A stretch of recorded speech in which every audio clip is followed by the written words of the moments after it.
Steve Rowan. I'm a managing partner at RSR Research.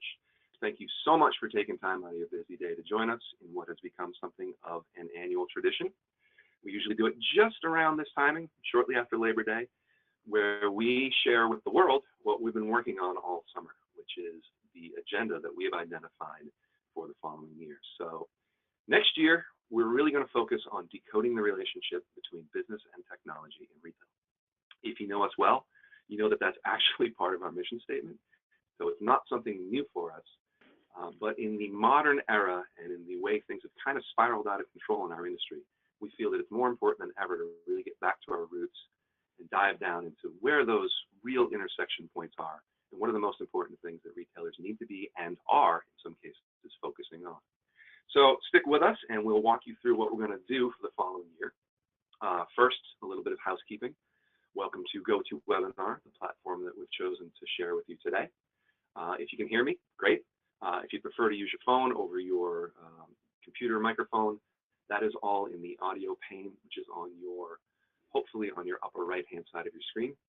There is also, within that particular tool, there's a questions pane as well. If you have any questions at any point, please don't be shy. Just reach out to us. We will hold all questions until the end of the broadcast itself. And if by chance we run out of time, we do promise that we will get to each and every question individually via email. So don't be afraid to ask anything. And again, if it's something that you would rather ask us privately, you can just put a little note in there that says, please don't address this one on air. This is more of a private question. And then lastly, the slides and the recording of this particular presentation will be available, if not by tomorrow, absolutely by Monday. So we'll be sending an email out with all the information so that you can either go back and catch some things that we either went over too quickly, or if you got distracted and had something that you need to deal with, or perhaps you'd just like to share it with some of your colleagues. So what are we doing here today? As I mentioned, this is an annual tradition for us. For those of you uninitiated, we will take a brief moment to talk about our own role in the industry, why we feel like we have a right to exist, and we certainly feel like we have a right to exist. The big theme, the Uber theme, to use the parlance of our times, for 2019 is really about identifying what's real. There's a lot of noise out there right now. I think we can all sort of agree that our inboxes are flooded with all types of new information about expertise coming from every different angle about what needs to happen right now to compete with Amazon, and on and on and on. But the truth of the matter is we're really going to focus the effort that we have around all of our research on identifying what's real. And what that means is that we spent our entire summer kind of hammering out between the three of us what we thought would be the most important topics for 2019. Again, we are an interactive company. We really value the relationship that we have with our partners. So if you see something here that you either would like to see tweaked, or you maybe think that we're running in the wrong direction and you'd like to weigh in on it, don't be shy. But here are the topics that we came up with. Firstly, we know that there are things that we don't know. We're the first to admit that. And that's why, as you know, we've done in recent years past, we've left a couple of open slots, which we call TBD slots. Those are open topic 1 and open topic 2. Later in this particular presentation, we'll actually share with you some of the things that those open topics have led us to. These are cases where someone came to us with an idea that we probably wouldn't have come up with on our own, and it oftentimes ends up being some of our best read and most widely distributed research. But the things that we know for a fact that we want to do, and we've left these general by design, right? Each one of these has a tilt that we know that we might want to take, but we left it open for the purposes of this webinar to see what the feedback from you looks like. So we know that we want to conduct a merchandising report. We know we want to do it quite differently than what we've done in the past, but we know we want to do it. It's actually a report that we've been doing since day one. We've never missed a year, and we'd be remiss, we think, if we were to start skipping over that topic now. For the first time ever, we're going to do a report specific to cloud computing. That can be taken in a multitude of different ways. Paul is actually going to walk you through some of the ideas that we've had so far. But it's a hot enough topic. There's, again, filtering through the noise is a primary objective of what we're looking to do with this research, to find out really where retailers see the cloud for them specifically, even on an individual basis. But that is definitely a topic that we know we want to tackle. Of course, we have to talk about the store. There's been so much hype in the past, 12 to 18 months about stores dying and there being no use for them anymore. And I think by now we can all sort of suss out that that's just not the case. So again, an annual topic, we just can't do a year without talking about this. And then some things that are a combination of old and new. So this year, for the first time ever in 2018, we conducted a survey around innovation in retail. This came to us through one of those TBD topics, and it turned out being one of the most widely read and exciting pieces of research we've done in quite some time. We got a lot of really good feedback on it. So we know when we recognize a good thing to keep going with it, we're going to do it for a second year in a row. And hopefully that will lead to a really strong year-over-year base of information about some of the more creative and innovative things that retailers are doing right now. Not theoretical stuff, but things they're doing right now. We will take our 5th ever look at the Internet of Things. Again, we're focusing on 2019 right now. This is the announcement agenda, but if you were to take a look at what we're doing internally today, Paula and I are actually writing our 2018 Internet of Things report, which is actually due out in October. So you can start to see that these year-over-year bed of research data points really give us a platform to not only apply what retailers are telling us, but look at it through the lens of our own experience and identify things that we think are really important to watch out for as time progresses. We're going to do another supply chain report. Again, it's a stalwart of our industry. It's something that we have to do. We're excited about doing it, and we really look forward to doing that report every year. But then, on the flip side of the coin, is something completely brand new, and that's robotics and automation. Again, we left it broad by design, and we'll talk quite a bit about that as we go through each one of these individually, and we will go through each one of these individually and tell you where our heads are at. But robotics and automation is designed to really capture an exciting section of retail, a lot of possibility, but again, the whole core of our place in this is to get to what's real. And then towards the end of this presentation, what we'll do is we'll talk about the continued evolution of our services. We spend a lot of time laboring over what we think it is that is most valuable to you. Again, we really appreciate the feedback that we get, particularly from some of our closest and longest partners.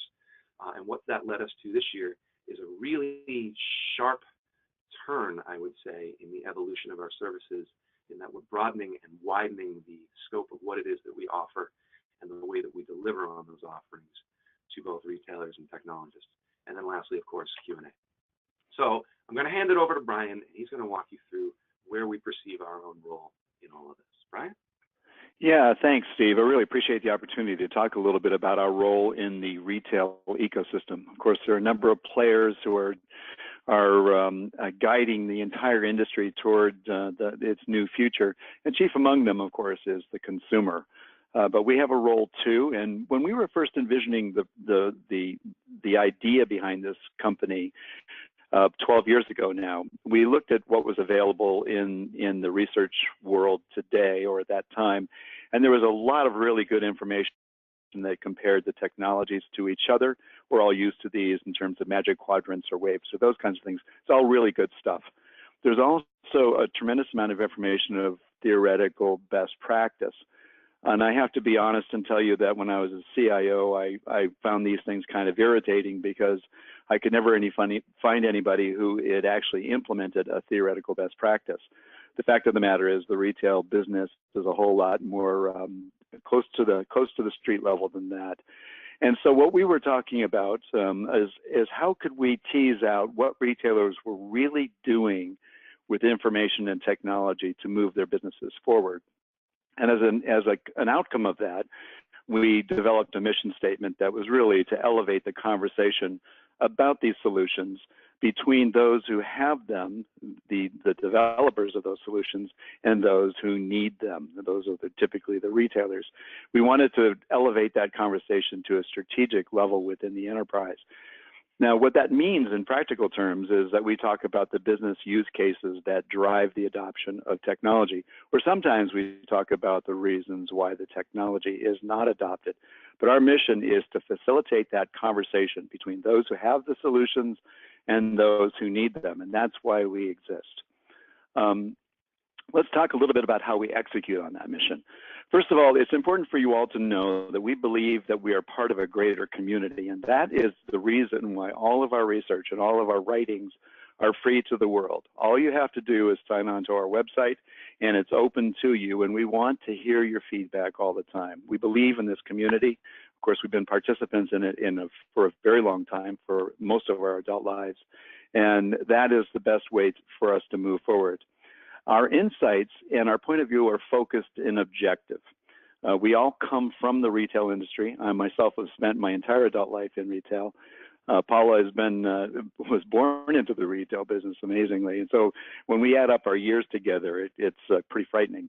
But our point of view is from the point of view of the retailer, and they're objective. We don't try to recommend solutions. We believe the market is a much better judge of what the best solutions are than any analyst company.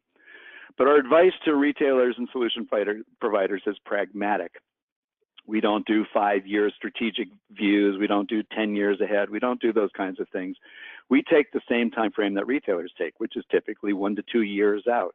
And the reason for that, of course, is because the retail industry is famously reactive. It's reacting to what's happening in the marketplace today.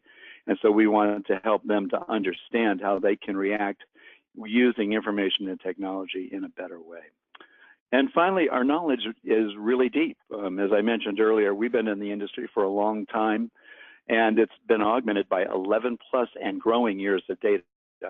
One of the things that I have most fun thinking about when we do our analyses is we can start to see trends. So for example, we'll talk about the supply chain, and we've been talking about that for some time, obviously, but we can see the trend and how people are adjusting to the new realities of the selling environment in the supply chain. And so it's not just a snapshot, but it's actually showing how people are moving forward in time as the market around them changes. This is great stuff. I enjoy writing it, I enjoy reading it, and I enjoy talking to you about it. And so that's why we exist. And it's all about reality, and that's what Paul is going to talk about right now. Sorry. Hi, everybody. Sorry, I left myself on mute. First of all, I've been looking at the attendee list, and I did want to say one thing. Today is September 13th, 2018, and to all of our friends and clients and readers who live in the Southeast, I want to wish you the best through the coming storm of Florence. I hope that it turns out to be a near miss and that all of you are healthy and safe. Again, I can see from the attendee list some of you have already booked out. But if you're listening to this after the fact, I do hope everything came out okay, and that's a reality that really does matter.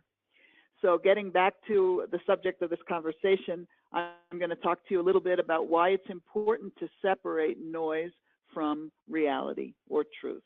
And let's take a look. First of all, we know the world has gone future crazy.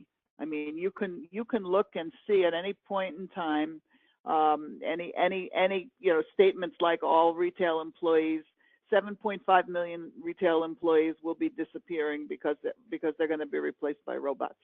You and I both know that doesn't make a lot of sense. There's lots of research around, quote, best practices, and even best practices around technologies that aren't even in widespread use yet. So in our view, more than ever, that demands our objective, pragmatic point of view. And so even more than usual, we're going to focus on the notion of real. We've been trying to do it in relation to IoT, but we're going to do it in relationship to everything. The real challenges facing retail, not the hype, not the stories that make great press, not clickbait. The real promise for technologies over the coming 1.5 to 3 years, and the real usage of current technologies, as opposed to the usages that seem to be more like pilot-oriented as opposed to actual implementation. So that is something we are going to do that's very important. This year, we're going to finish out our agenda with 3 reports, which I just realized I'm an author on all 3 of, which is a little unnerving. The first one is Retail Innovation, which is coming out, I think, next week. The second one is the Internet of Things, which is coming out sometime in October. And the third one is Supply Chain Strategy, which is coming out in November. And that one is shaping up to be a really interesting survey. I think all 3 reports will be interesting. The one that has the most, I'll say, noise in it at the moment is still the Internet of Things. There's a lot of talk about it, and it's not really a happening thing so much.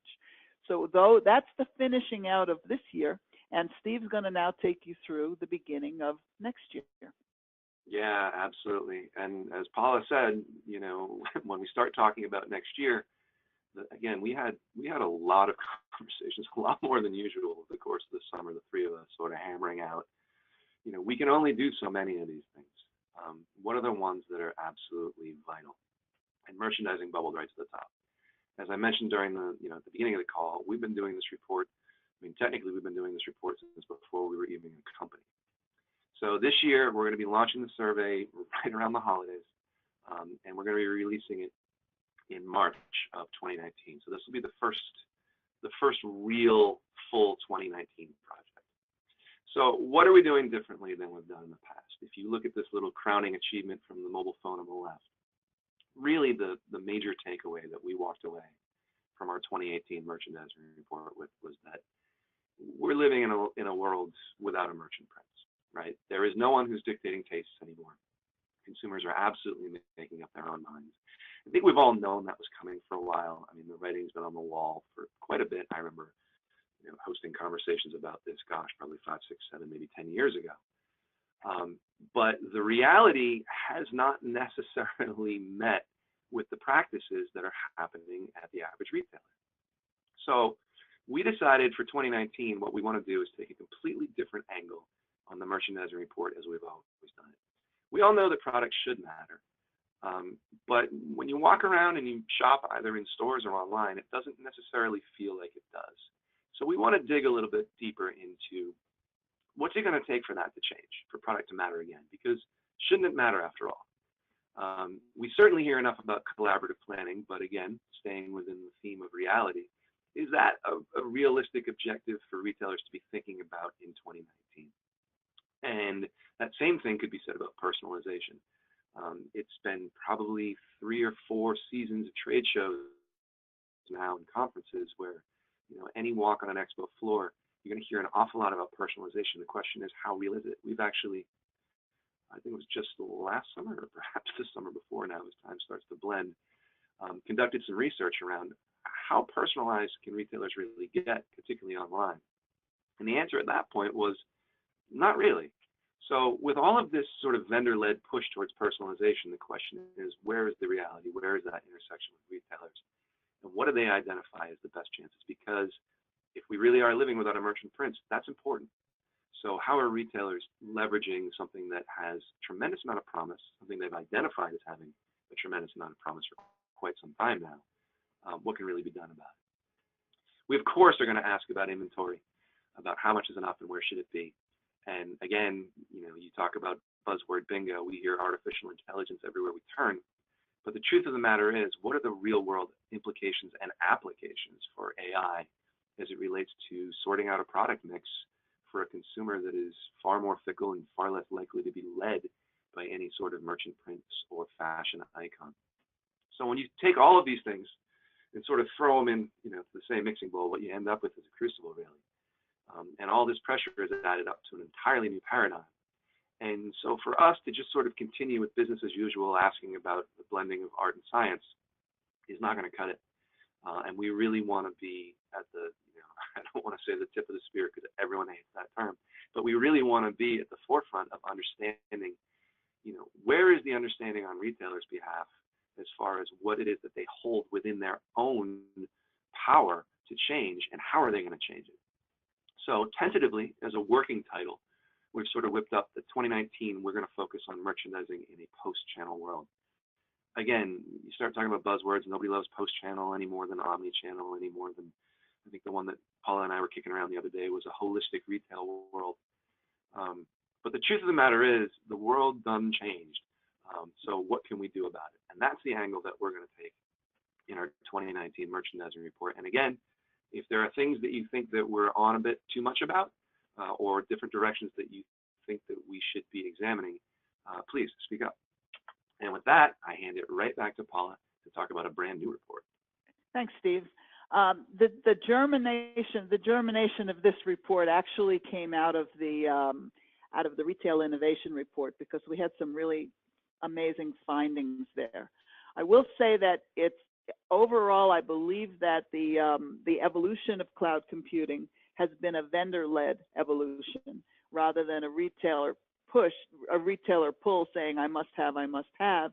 It's really been a lot of vendors saying, you need, you need, you need. And if you take a look at the next slide, you'll see this finding that caused me to say, hey, this is something we really ought to think about, because this is the most counterintuitive piece of data I've ever seen. One would expect that the smallest retailers would take the opportunities that everyone's always talking about from cloud computing and avoid having hardware on site, avoid software support, avoid hardware support, just avoid all of that stuff.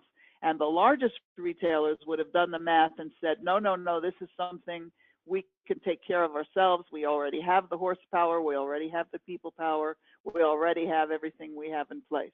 It turns out exactly the opposite was true, and you can see that in front of you.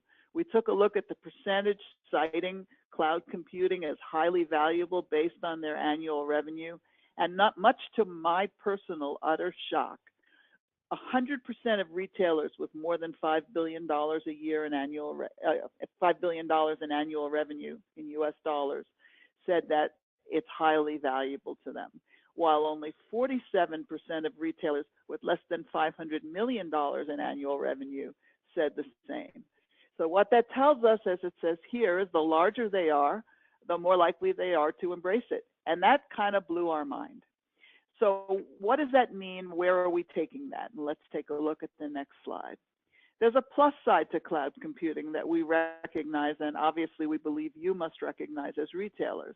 Rapid deployment, rapid upgrade cycles, fewer IT resources are required.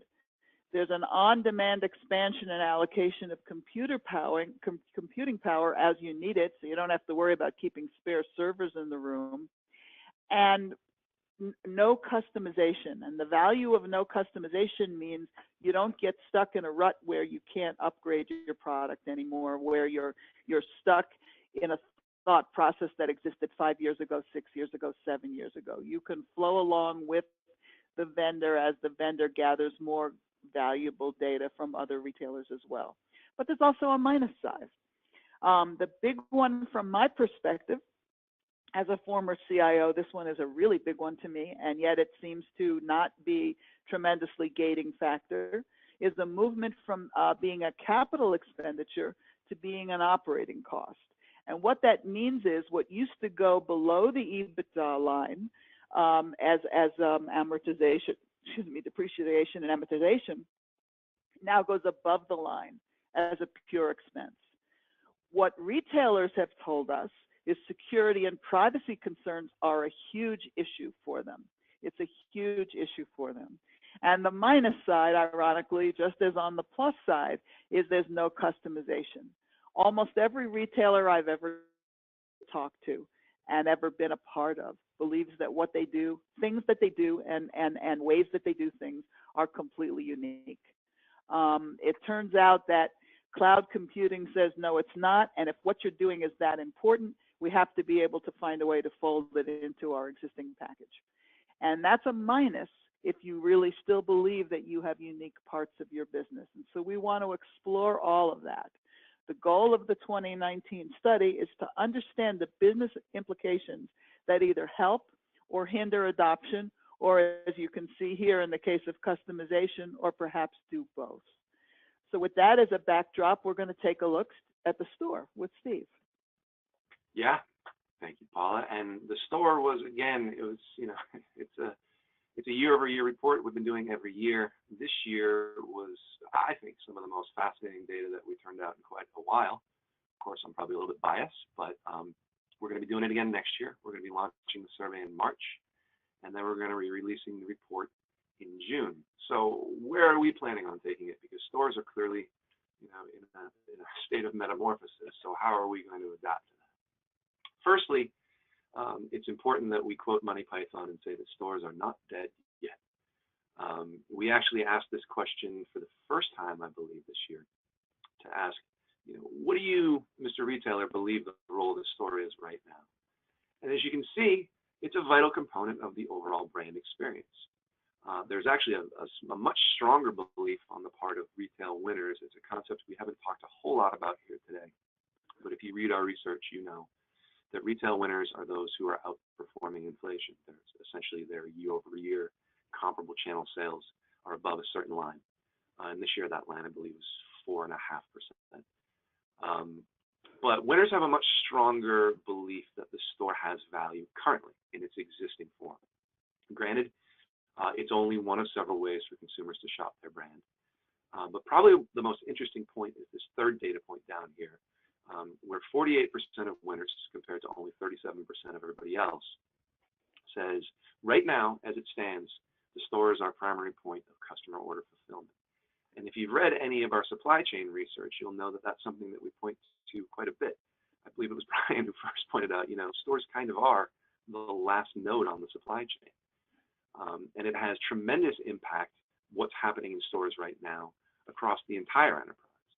But what happens when we look at that exact same data and we ask the very same question in the theoretical of where do you think it's going to be 3 years henceforth?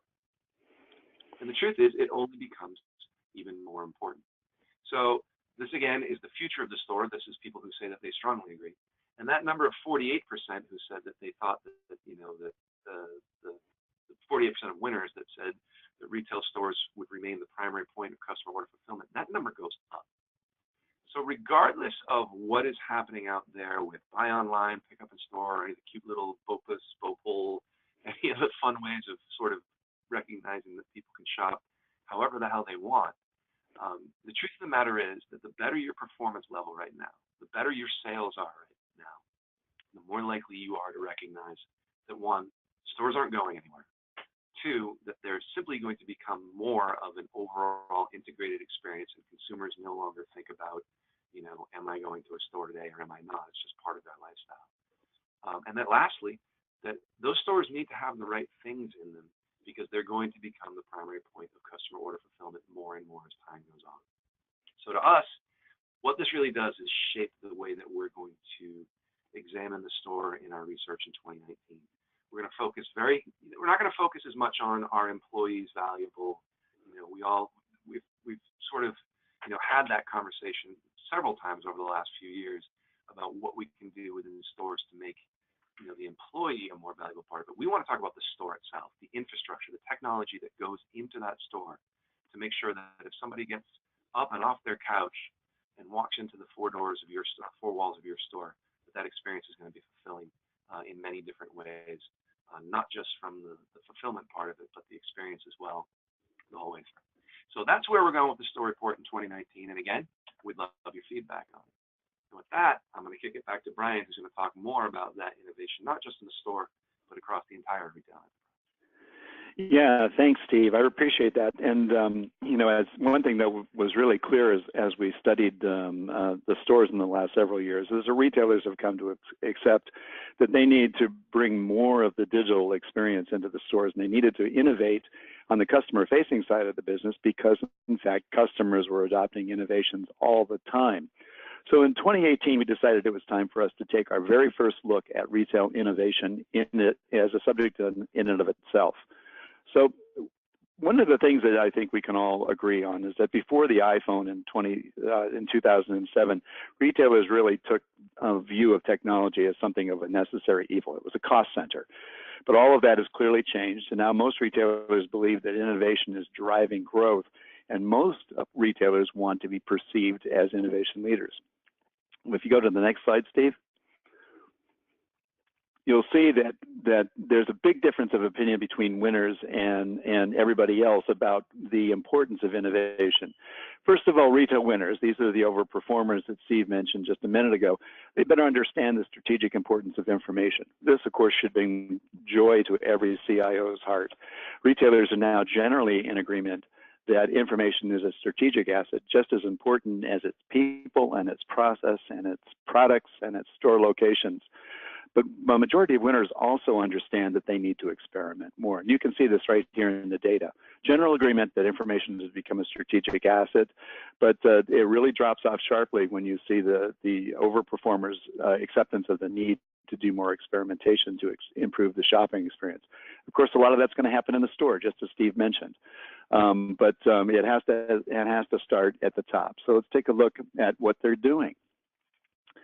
On the upside, retailers generally agree that innovation today is being driven primarily by the consumers. And we see this in our everyday lives. We see all the ways that consumers adopting brand new technologies, whether it's voice-activated technologies in the home or whatever it happens to be. And retailers need to respond to those innovations in like kind. But it's not just the customers. Retailers are also looking really hard at their technology partners for those innovations that are happening inside of the solution set that are mirroring what's happening on the customer side. Along with that, of course, is the opportunity for process innovation. And 2/3 of all the retailers in this first study that we had say that they need to innovate on their process. They need to take advantage of what new technologies, oftentimes consumer-grade technologies, can offer the business side. Now, where it gets interesting is how they plan to do it. Winners are developing a fail-fast discipline, and we've seen this for years in the technology arena. Technology companies understand the need to prototype, for rapid prototype disciplines, to fail fast, to accept the ideas that are good and move them forward, and to drop the bad ideas really quickly before they spend too much money. Retailers are just learning those disciplines, and retail winners are ahead on that point. Retail winners are also leaning on their technology partners to guide them. They're looking really hard at what their technology partners are doing in their own labs to see how those ideas can be applied in their businesses. And also winners are very bullish on innovation tech enablers themselves.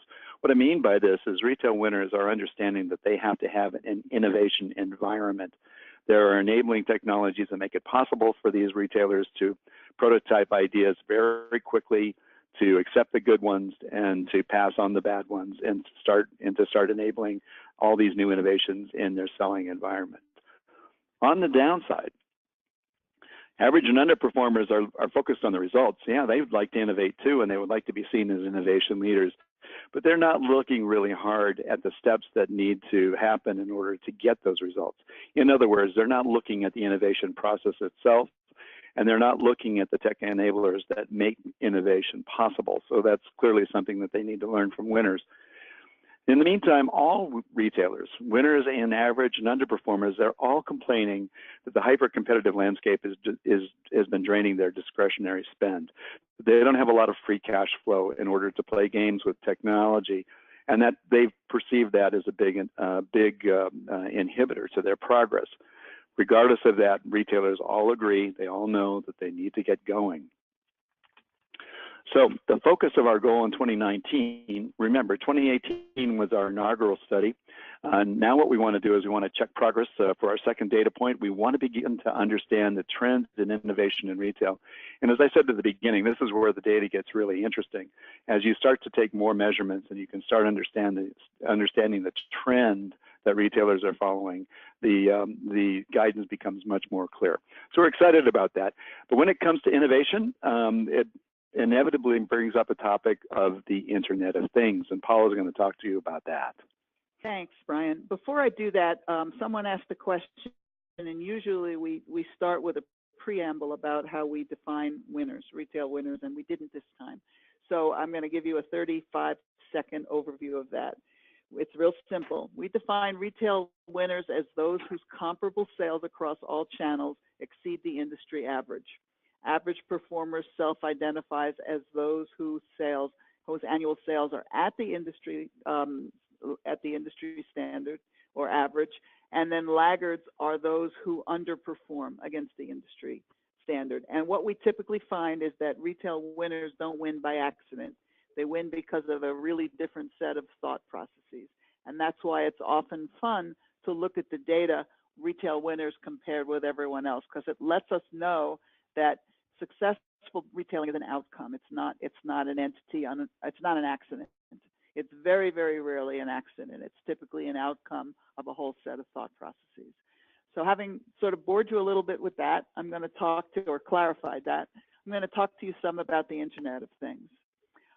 We've been doing this report for 4 years, and there's no test on this eye chart that's in front of you now. I don't ask you to do anything with it beyond to say that this is what we meant early on when we talked about noise.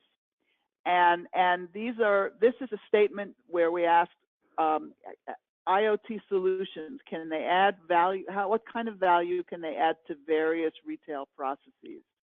We broke a lot of rules because we made the question way too long with way too many options. And as you can see, most of the retailers found almost everything somewhat important. Now, this is obviously silly. It doesn't make a lot of sense. And it's not going to be very useful in days going forward. And so that leads us to, what are we going to do with this information? Let's go to the next page. So the goal of this study here is to dig into the details of exactly how and why retailers believe IoT can improve these processes. We've got to separate the real from the unreal. I mean, we've been calling every report we've written on IoT, you know, everything from getting beyond the hype, separating the real from the unreal, on and on and on and on and on. We have to keep working at that. We have to understand the external and internal challenges that retailers are facing in IoT deployment, and then the opportunities that really are there. And then, given that silly laundry list we just looked at, try to make some recommendations for project prioritization. So that's the goal of our IoT study in 2019. And now we're going to move back to Brian on the supply chain. Yeah, you can't talk about IoT without talking about RFID, and you can't talk about RFID without talking about the supply chain. And supply chain, of course, is the heart of the business. Most retailers understand this, of course, because this is where profitability is built. This is where you achieve your maximum gross margin. We've been saying since the early part of this decade that the supply chain had to be the next big thing. And the reason for that simply was that retailers were experimenting with new ways to start the consumer path to purchase. And the net effect of that was going to be, and we've seen this now in real life, that the point where demand is initiated and the point where demand is fulfilled have now become physically disconnected. It used to be fairly straightforward. It happened in the store. Demand was created in the store and it was fulfilled right there. But now demand is initiated someplace in the digital space, even if it is fulfilled in the store, but it may not be. It might also be fulfilled in a warehouse or a distribution center or fulfillment center someplace. So the supply chain has suddenly gotten more complex at both sides. In the beginning where demand is created, and in that last mile where demand is finally fulfilled. And that's why we're paying such close attention to it. And let's take a look at what we've learned in some recent studies. The traditional retail supply chain, of course, is under tremendous stress for all the reasons that I just mentioned. But their goal is still the same. Their goal is still to deliver the best cost of goods while responding to the effects of the disconnectedness that is now very, very real in the selling environment. So we asked this very simple question of retailers this year. We said, how would you characterize your supply chain's contributions to your performance? And you can see, of course, that overperformers, retail winners, overwhelmingly say that the supply chain has helped their company performance. Of course, every retailer would hope to see that. Just short of half of average and underperformers make the same claim, but you can see that almost as many, almost half of average and underperformers say it's neither help nor hurt. The good news, I suppose, in this data is that nobody is saying that the supply chain is actually hurting their company. But you can imagine as we go forward, especially with the last mile considerations of fulfillment, that an inefficient fulfillment process could really kill profitability. And let's take a look at some data points that show you just how retailers are addressing that one issue. We looked at this last mile issue from these various perspectives. One is fulfilling from the DC to a store, fulfilling from a DC directly to a customer, and fulfilling from a store directly to a customer. And when we ask these questions, you can see that retailers generally agree that these are really important processes for them to get a handle on and to become really good at. But when it comes to what they've actually implemented, there's a vast difference between what retail winners, overperformers, are doing and average and underperformers. And considering especially that so much of digital orders are now being shipped from the store or fulfilled in store as BOPUS or click and collect if you're in Europe, you can see that there's a huge gap between how winners are handling that with process innovation and others. So there's a tremendous amount of work to do. There's just as much work that has to be done on the forecasting side, where to accommodate all the new ways that demand is generated. And so retailers have a huge task ahead of them. And that's what we want to study again this year. Most retailers know that they have to re-engineer the legacy supply chain, and technology's potential to address these things is huge, of course. First of all, of course, to align the digital and the physical selling environments with a consistent brand and product, and to offer consumers as many flexible fulfillment options as they want, and to do that profitably. To be able to support the brand's promise with a supply chain that's aligned well with the new selling environment, to improve forecasting even when demand creation and the point of fulfillment has become so disconnected, and in the stores, of course, to offer more localized assortments. All of these things need to be taken into consideration. And so the goal of the 2019 study is to understand the current and emerging strategies that are driving retailers' supply chain modernization efforts. One of those modernization efforts has to do with robotics and automation. So Steve's going to talk to you about why we're going to take a look at that. We're going to talk about why we've got a cartoon old lady under the knife of some robots right here. But yeah, no, Brian, thank you very much for that lead-in.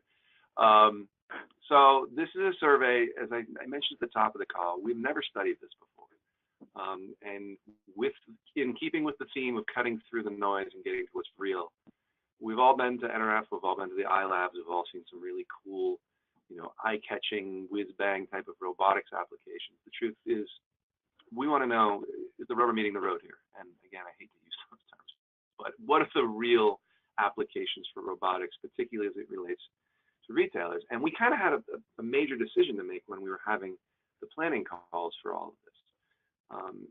Were we going to do a benchmark on this, or were we going to make robotics a component of every individual report that we did?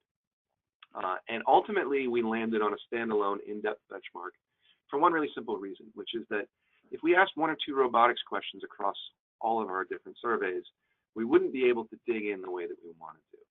And in paying attention, we all recognize that there's far too much theoretical discussion right now around robotics and what their potential use is specifically to retail. So if we were going to dig deep into retailers' real interest in use, we were going to have to do a standalone benchmark. So maybe this happens one way, this 1 year that we do a robotics and automation, because we want to make sure that we're catching everything that's really important, not just robotics, but also the automation of supply chain and automation that happens within stores. So with that as sort of the umbrella around our thinking, we said, let's do a benchmark and let's focus really heavily on those two very things, what's happening in supply chain and what's happening in stores. And that can go as far back as sourcing. It can go all the way through to returns. So again, we're breaking ground here on something that we've never done before. For us personally, we're really excited about this one. And we really do welcome your feedback, because again, this is something we've never explored before. And if there's an angle that you think would be of particular interest that we're not necessarily, attacking quite yet, we would love to hear about it. So that is a brand new report. I'm going to kick it back to Brian, who's going to talk to you a little bit about not only the reports that we left open, but some of the timing around those as well. Yeah, this is where we get to talk about our open topics, and we really do want to hear from you. We've learned that it's some of our most interesting stuff comes as a result of input we get directly from you, which causes us to say, let's just take a look at that. Let's find out what retailers are really thinking. And so we've put two in the schedule for this year. The first one is going to launch very soon with the plan to release it sometime right after the NRF. And then the second one is going to be sometime in the middle of the first quarter to deliver sometime in the second quarter. So this is in time for the conference season that we all know and love, and it's right before school lets out in the summertime. So just to give you a sense of the kind of things that we have heard from, here's a list of things that are kind of fun, and they're all suggestions that have been made by you. This is just a small list. There are many more. But for example, we did a study in 2018 on location analytics, studying the impact of geolocation data on the retail practice. We took a look at retail C-suite careabouts, tried to understand those things that are keeping the C-level executives up at night. We've done a study on the store and the health of the store. How is it doing? What are the things that are causing friction in the store, and how can they be alleviated? We looked at very particularly home delivery options, the kind of things that are working and the kind of things that aren't working for retailers and customers. And we also took a look at retail disruptors. These are companies that may not be winners by the classic token that that we measure them by, but are very, very disruptive companies in different ways. It introduced brand new ideas that caused the entire industry to just take a really hard look at themselves and at the innovations that they're bringing. These are just simple examples of what we've done, and it's exciting stuff.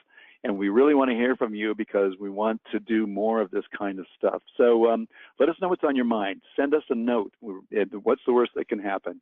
We could say we're not interested. It's more likely that we'll say we're very interested and we'd like to follow up with you on it. That does bring us to our 2019 research agenda. Excuse me, I'm sorry. It talks about the continued evolution of our services. Right. And we're going to go to Paula on this one. Okay. Correct. So everybody, you know, the world changes. Time goes very quickly. Tempus fugit, for sure. And we've been in business now for getting on to close to 12 years. And as the industry continues to change, we have to change as well. And so we've been trying to evolve and modernize all of our deliverables. For one thing, we have new look ebooks, which are basically summaries, or if you're old enough to remember them, cliff notes to the main reports themselves. We produce infographics. We have social media programs. We also create executive perspectives and derivatives off of one or multiple benchmark reports that we've written. Those are pretty exciting. I think of everything, the thing I'm most excited about is the new look to our ebooks. And if you want to get a sense of that, please download the ebook for the store report, which I think is a really excellent sample of what we're going to be doing going forward. In addition, recognizing that the industry is big, that you have lots of choices of where you decide to spend your money if you're a vendor, we're creating new sponsorship levels so that it becomes more affordable for those of you who don't have a ton of money. We have an entry-level benchmark sponsorship offering. It's the first time we've ever done it. And the goal is for, if you're a vendor, to get your name in front of retailers. It's really as simple as that. And the other thing we have, which we've talked about generally before, but we've never gotten quite so specific about, is our Have It Your Way advisory services. Sometimes all a company needs is a strategy day with us. And that'll help set them in a direction, it'll help do a reality check, and it'll move them along. Other times, 6 months will do. It's all about market introduction, and maybe once you get some of your collateral straight and you practice your pitch with us, you feel like, okay, we're in good shape. Or you could have, as many vendors and retailers do, annual advisories with us. And that means we'll make a decision earlier in the year about what we're going to cover over the course of that year. And we make sure through really limitless phone calls, limitless conversations, and at least one strategy day and other various pieces and parts, we will provide advisory services to you on an annual basis as well. Our goal is really all about have it your way. Let's cater to your needs because we recognize that you have a message you want to get out to the industry, and we want to help. So that's kind of the evolution of our services, and then that'll take us to our agenda for next year. And I'm not sure who's supposed to read through that, but oh, it's me. It's just have at it. I'll just wrap it up. Yeah, let's. I mean, the purpose of this obviously was to announce, you know, what our collective, you know, little minds have put together here. So here's a snapshot of what we're doing that we'll be releasing in 2019. Again, we still have 3 more reports that we're doing this year. We didn't put those on there because obviously if you attended this last year, you're pretty aware of where we go from year to year. But these are the topics that we think are going to be most interesting to the industry. And I know I've said it numerous times here, but you know, let us know if we're on the right track here. That's really why we do this webinar. It's you know, obviously it's fun for us to announce what we've been thinking about, but it's just as much fun and it's just as important for us to make sure that the amount of work that we put into each one of these is really landing the punch that everyone needs it to land, and that we're finding out the kind of information that becomes as valuable for you in your daily life as it is for us to conduct it. So here is the snapshot of the agenda itself. Thank you so much for taking your time. I don't know. I don't have any insight into the questions here. We don't have any questions, Steve, so I think we're good to go. Oh, okay. Well, that means we did our job pretty well and we were fairly clear in explaining it. But if you do have further questions, or if there's things that you don't want to ask in front of the whole class, please reach out to Linda. She's the person to talk to. And again, thank you so much for taking time out of your busy day. And we'll have a recording off to you guys in a matter of probably, I would say, a day or two, recapping all this. So thanks again.